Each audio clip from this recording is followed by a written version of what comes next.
When the Air Jordan 1 Travis Scott Fragments released, there were reports of two botters checking out over 200 pairs. With a retail price of $200 and a resale price of $2,800, this would have netted them $520,000. But what exactly happened here? This is the story of the Travis Scott raffle botting incident.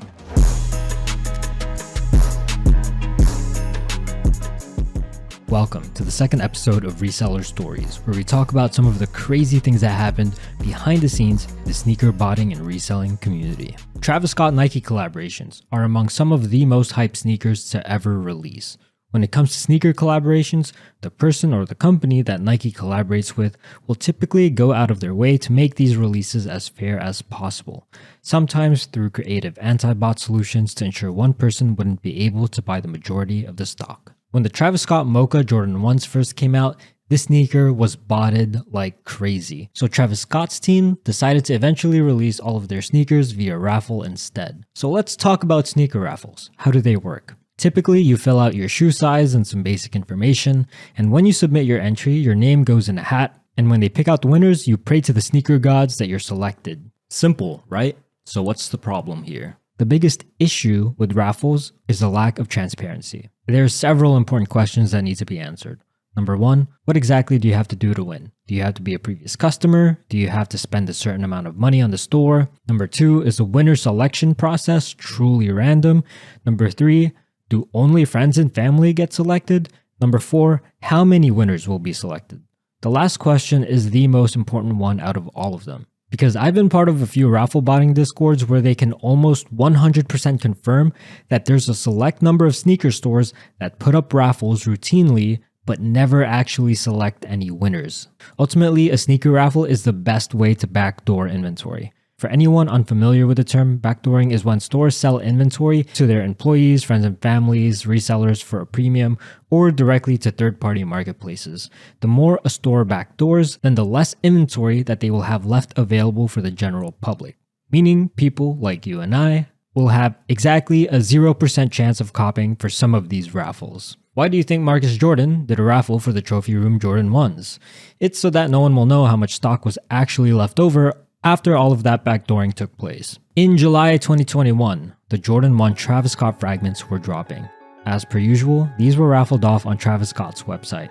Nothing out of the ordinary. Meanwhile, a sneaker bot that went by the name of Linear AIO was putting together a module that supported the Travis Scott Raffle system. Only a few people had access to the private module. Jake was one of them. When did you get the notice, or how did you get the notice that you were going to be part of one of the few people that had access to the private module? Was there an announcement? Did you get a direct message? How did people get in on this? Well, I was actually good friends with the developers of Linear, Dark and Accept, and we would always hang out in like Discord calls. And then we saw that the Travis Scott raffle was going to go up, and the previous drop, I know that the devs had privately tested their own thing and they were trying to raffle. So they added it to the private version of Linear, and basically everyone who was in the Discord call that day. Around how many people had access to the module? Probably 10 to 15 max. Jake is the co-owner of AYCD, and he's historically known for running some of the most expensive botting setups.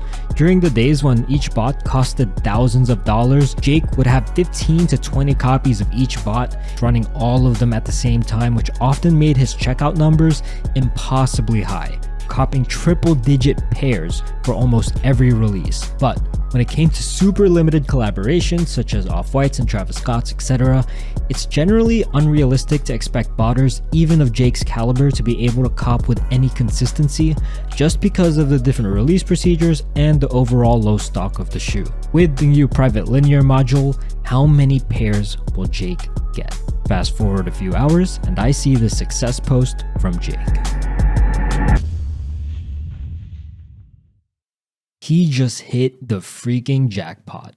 According to the screenshot, he made 32,000 entries and got 87 wins. I was thinking to myself, ain't no way, but if anyone were to win big like this, it would be him. If these pairs actually shipped out, he could easily make $250,000 in profit. As I kept browsing through Twitter, I see this success post from Zark.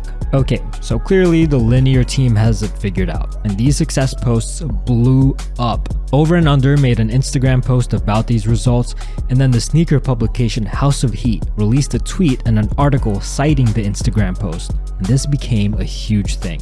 All the reseller haters are mad, but the people who were especially upset was Travis Scott's community. Their Discord server was an absolute shambles, with so many people complaining, berating the admins. The whole thing was a mess. Meanwhile, the admins were saying that these botters are capping. The admins were adamant that they removed all duplicate and bot entries from the raffle, and all of that success was fake. I mean, are you really gonna believe them? Routinely, companies say that their product or website isn't botted, when in reality, bots and the expertise of the bot users have become so advanced that a bot raffle entry and or checkout is indistinguishable from someone who didn't use a bot. A day passes. To my knowledge, the botters didn't make any public statements about whether or not the success was fake. But here's the thing, botters that had access to this module were all considered to be very good botters, and the entries to checkout ratio makes totally perfect sense. 87 wins on 32,000 entries would make the checkout rate approximately 0.27% per entry. I was giving it some thought and I figured out exactly what they were doing. At least I think I did. There's this concept, the sneaker reselling scene, that's called clipping the loop. In this context, clipping means no longer viable, and the loop is typically a method to make money, usually a method that is not known by the general public. So clipping the loop means doing or saying anything to make a method of making money no longer viable. So here's my theory. From an outsider, this is how I saw it. Dark was like, okay, let's try out this raffle module. So then he gave it to you guys. And then you guys used the module. It was working, as in like you guys were actually able to put in the entries, and you guys made tens of thousands of entries. And then out of the entire group, out of everyone making entries and using it, there wasn't a single person that even got a W. And then you guys got butthurt and said, you know what, this raffle botting thing, not it. Let's try to get them to change from a raffle to a first come first serve by making it seem like their current release procedure is the worst possible thing to ever happen by faking success posts. And ultimately, you guys were trying to clip a loop that didn't even exist. So there's no such thing as a Travis Scott linear module raffle loop since nobody checked out, but you wanted to clip it anyway. So the fake success posts got huge attention. The whole thing it ended up getting way more attention than anyone had anticipated. And you were almost sure that the plan was going to work because it got both the community and the general sneaker community all riled up. I think that's what happened. From an outsider or as a botter looking at what all you guys are doing, I think this is what happened. How accurate is that? I think it's somewhat accurate. I don't think our intent was to like get raffle botting clipped. Initially, our intent was just kind of like to troll and just like see if we could blow it up. We definitely did not expect it to blow up to the degree it did, like whatsoever.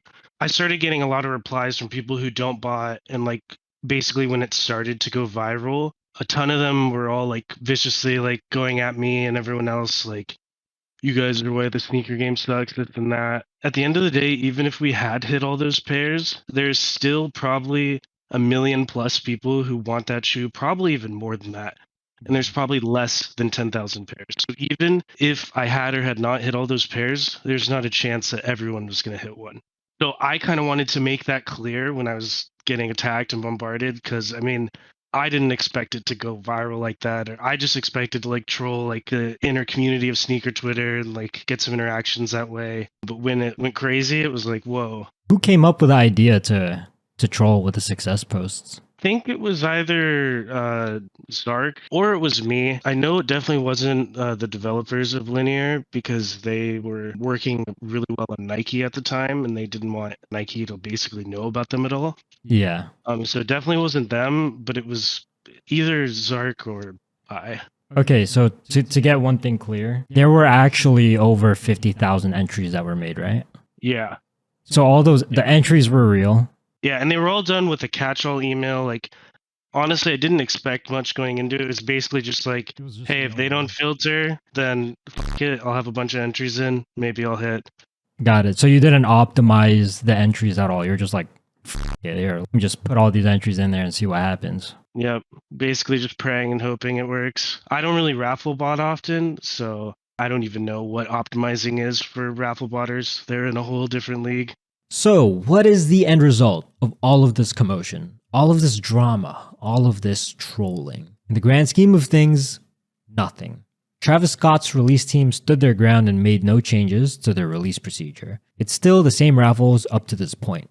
As of right now, I don't know if there's anyone who's able to successfully bot and win these Travis Scott raffles with any consistency, since I'm personally not in the raffle botting community, but I'd be highly surprised if there wasn't. To Travis Scott's release team's credit, I do see people actually winning these Travis Scott raffles, so I don't think they're one of the ones that backdoor like 99% of their stock, so that's good. Either way, I wish they did some sort of first come first serve release, maybe one of those domain change releases where non-botters still have a good chance of copying, as long as they know what they're doing. Or perhaps, hopefully, they even consider allocating a portion of the stock to first come first serve and a portion of the stock to raffle. But that's just my opinion. There you have it. That's the story of how two botters managed to troll the entire sneaker community.